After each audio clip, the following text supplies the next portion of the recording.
how are you? Are you happy or sad? Are you happy or sad? You're sad?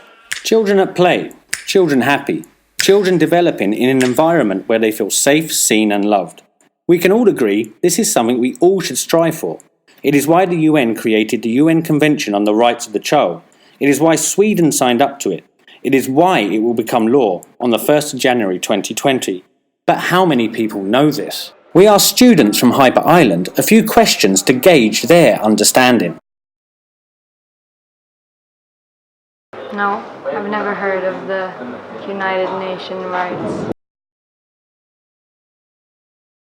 I think it's important that all the children in Sweden are given the rights. It's important for the children in Sweden to be given these rights. It's extremely important for the country. And I remember being surprised that this convention is not yet law in Sweden. No, I've never heard. Maybe the government doesn't put so much effort in informing the public about it. In today's progressive society, especially in Sweden, politically charged art has been used to innovate and reconstruct the structural aspects of our community. What we decided to do was to appropriate the history of this and incorporate a different fashion. The Light for Every Child Without Rights installation will be set up in Stockholm, Malmo and Gothenburg. They will be connected to modules with an alarm button implemented in spaces where children move separately from their parents. Places such as playhouses in IKEA, McDonald's, playgrounds and schools where the modules has a moderator to explain the meaning behind it. The information from these modules will be relayed to the digital installation and displayed in a highly impactful and emotional fashion.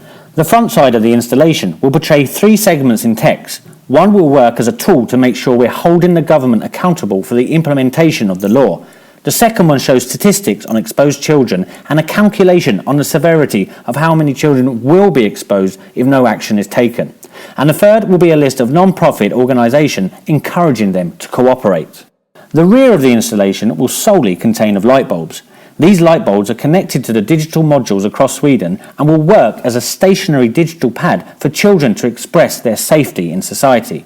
Whenever the module picks up an answer that indicates a child is been denied her rights, the light bulb on the installation will light up.